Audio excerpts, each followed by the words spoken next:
back to the OTC podcast. I'm Tarun Verma. And I'm Abby Koenig. Abby, this is a sad one. So this week, Robin Williams died.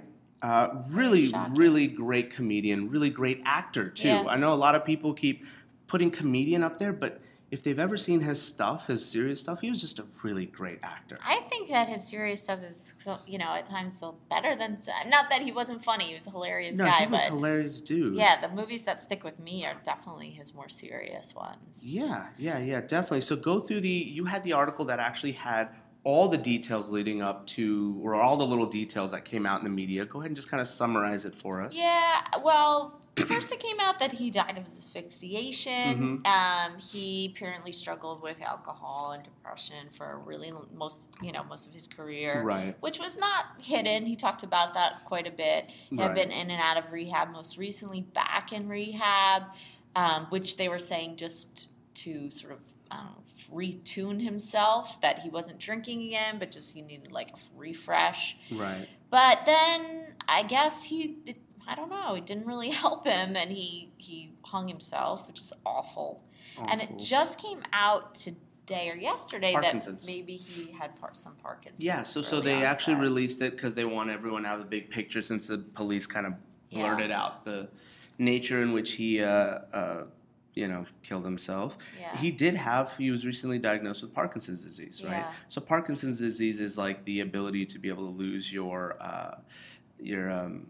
movement. Nervous So you lose your dopamine, you lose your acetylcholine, and that causes your hand to tremble, and eventually at a point where you're not able to control your own body, right? Your mind essentially becomes trapped in your body, and it's also, as the disease progresses, Robin Williams was quite old, Alzheimer's is sort of that cousin of Parkinson's, so that always almost kicks in. So people with Alzheimer's won't necessarily get Parkinson's, but most people that get Parkinson's end up getting Alzheimer's. So that was a big issue there. And then they were saying that he wasn't at the time battling with alcohol anymore, but he had a history of it. But it was really him not being able to take the news of Parkinson's very well that really hit that severe depression bit that was going on. So quickly from a medical standpoint, before we kind of just do our little tribute to Robin Williams, depression is one of the most overdiagnosed disease states in the medical field. Really? Mm-hmm. Hands down, it is. It's up there with like ADD and all that jazz. The mind is something we still don't fully understand as a medical community. We just don't. How it works, all the brain chemicals that works, we don't quite understand how it works. And there's a whole junk of medications, literally, and this scares me as a pharmacist. There are a lot of medications we don't know how they work, but we know what effect they have on the brain. Right. So a lot of people in psychiatric wards and things like that, like mood stabilizers, we don't know how they work. From the 50s on, we have, like most medications, you'll be like, hey, Trun, how does this work? And I'll tell you exactly how it works. Right. It blocks your norepinephrine from getting into the system, and this allows you to feel happier or whatever, or adds more serotonin into your brain. Serotonin causes happiness. But there are a lot of mood stabilizers. We don't know what they do. Interesting. We don't. We just know that if we put it in your body, it makes you docile. Right.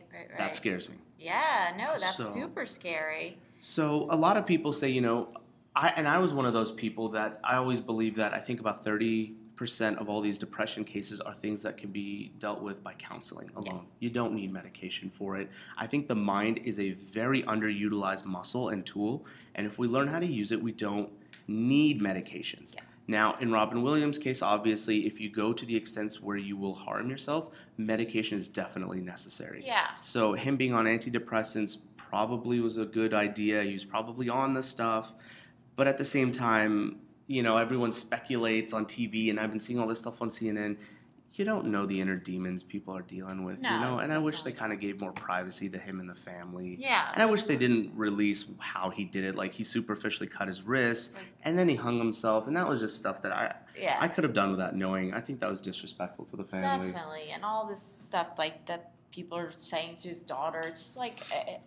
I mean, you're in the public eye, so to an extent, this your family has to, the poor daughter wrote a great article, and then people started sending a really nasty tweet. She got off of Twitter. That was just unnecessary. So unnecessary. But I think that if nothing else, I want to say this, but then I feel like we've said this many times, not you and I, but society. Like, it opens up a dialogue about depression and how people battle it. But it feels like we go through this same conversation, like, Every time this happens. Every time this happens. Like, and it's the same thing with like these shootings and stuff like that. Oh, these kids had, mental illness. We need more talk about mental illness. Talk about that. When Heath Ledger died, we talked about medications in general, not popping so many pills. Yeah. Making sure they all come from one doctor, not from many. Yeah. Making sure everyone's in on it. And make sure your pharmacist knows about it too. So it's just kind of like... does anything about it. No one does anything about it, right? So for just a quick second, it brings up awareness, but then it goes away type of thing. And that's just kind of a bummer with that.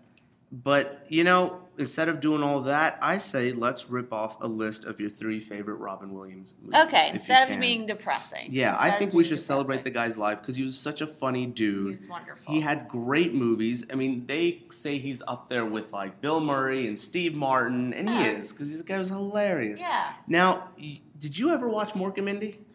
Here and there. See, that was before my time, so I don't know. Before my time but everyone was like, it was great, it was funny. So I kind of wish I knew a little bit more about that. But, the main things that hit me was Jumanji. I grew up with Jumanji. I was a very little kid when that happened. Mrs. Doubtfire. I was the prime age to be such a huge fan of that movie. Yep.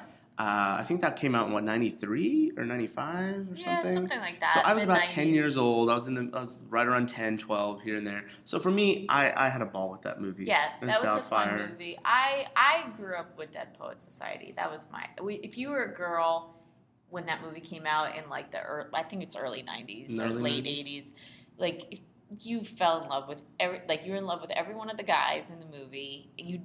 We just that was like a sleepover movie that you would watch. Really? Yeah, and you just wanted him to be your teacher. He's just like the most amazing, like inspiring professor in that movie, and so that's definitely my number one Robin Williams movie. Just never seen it. Wow, you'd love it. You'd love it. It's just you don't have to be a young girl to like that movie.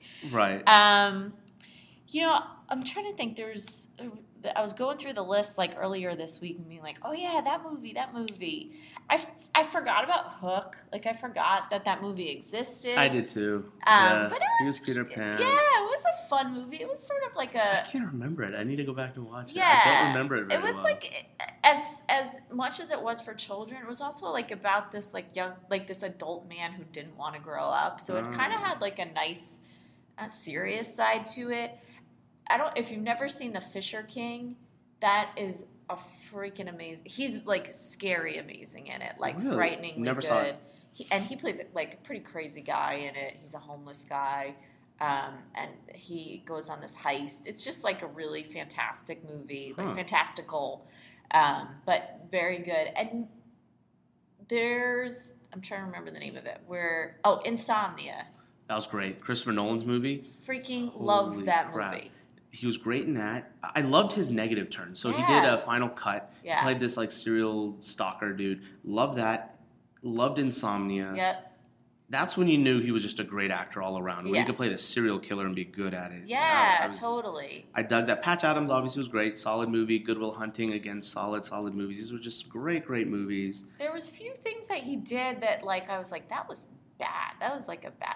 But didn't he just have? Am I crazy? Like he was just in a sitcom that got canceled, right? The Crazy Ones. The Crazy Ones. I never got to check it out. I did not hear great things about it. I didn't either. Sarah Michelle Gellar was in it too, so I was like, eh. Yeah. Although but as of late, his work had kind of slipped a little. What was the most recent kind of movies? Although he has a new movie coming out that's supposedly like the best movie he has ever been in. Oh, The Angriest Man in Brooklyn. Yes. I heard about that. I have it on. I have it at home. I have not seen it yet. I heard it's pretty good. Again, it's more of an indie. It's not this big blockbuster flick, but it's him. It's got why am I forgetting his name? Tyrion from Game of Thrones. He's in it. Peter Dinklage. He's in it, and so he had a couple of new good things coming out, but they're mostly kids' movies. Like he's in the new Night at the Museum flick and all that. Yeah. I think the last big solo act that I loved him in was Man of the Year, if you ever saw that. No, I never saw that. It came out in 2006. It was a political-driven movie. Okay. And it was very underrated. It didn't get the chops that it deserved, but I was probably the last great movie I think I really loved him in. Everything else since then I think's been like, I think I saw him in like the Night of the Museums recently, and I was like, haven't seen any of those, but they're not really for our demographic, I guess. Yeah, but he was at one of those, I think all these guys hit their point where they lull right about now, And he was just poised to make a great comeback to where he starts doing great stuff. Because Steve Martin did that. He went through this lull. Yeah. And then he came back making like really awesome movies back to back. And then now he's kind of gone dormant again. But that, you know, Robin Williams was poised for that because he was on a roll in the 90s. He did Jack. That was another underrated movie. Yeah, that was a good one. It's not one you put up there in your top movies. But it was nice movie. But it was Benjamin Button before Benjamin Button. Yeah, exactly. But a funny version of it, right? One. Yeah, because Francis Ford Coppola, I think, did that one. Dug it. Even like some of his stupider movies. Well, actually, like I was gonna say The Birdcage, but that's not a stupid movie. Like that was a funny movie. That was just a great movie. Yeah, I mean, silly and like but he's as funny as he could be serious, but also just seemed like from what people are saying, a good, nice person. That's what I've gotten. So I've been reading all the little tweets. You know, a lot of celebrities are quick to chime in and all that jazz. Everyone's pretty synonymous with saying he's just a genuine dude. Yeah. Real nice guy. Just a nice guy. His family seemed to really love him too. It's just kind of a sad thing. He was such a great performer, and I don't think that in this day and age we have great performers left. No. He was one of the good ones. Yeah. You know, I think that all of our I always said to date I might actually cry the day Samuel Jackson dies. He's your dude? He's my dude. He's done so much stuff, like him, Morgan Freeman. You know, the guys who keep doing stuff, I love. You know, Bill Murray, he kind of comes in and out and does stuff, more of the Wes Anderson stuff, you know. I love him for it, but I'm like, I wish you were doing more because you're so talented. You got to keep going.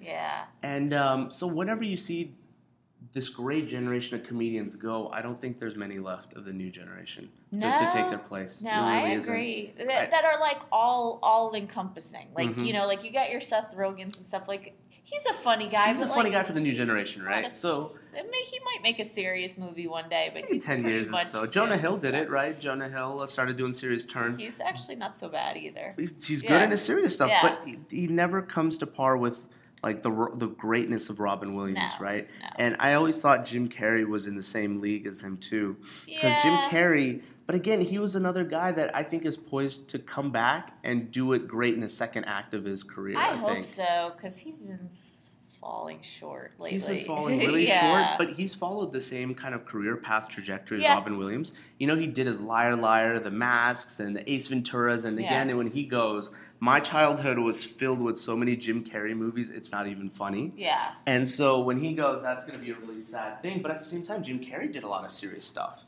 The Eternal Sunshine is one of my favorite movies of all time, and he's amazing in it. Truman Show, he was amazing in. Truman Show, great movie. It shows so much versatility. That comedy's not the only thing they can do. Yeah. You know, Seth Rogen's and stuff, these guys are just them playing themselves, and it's funny.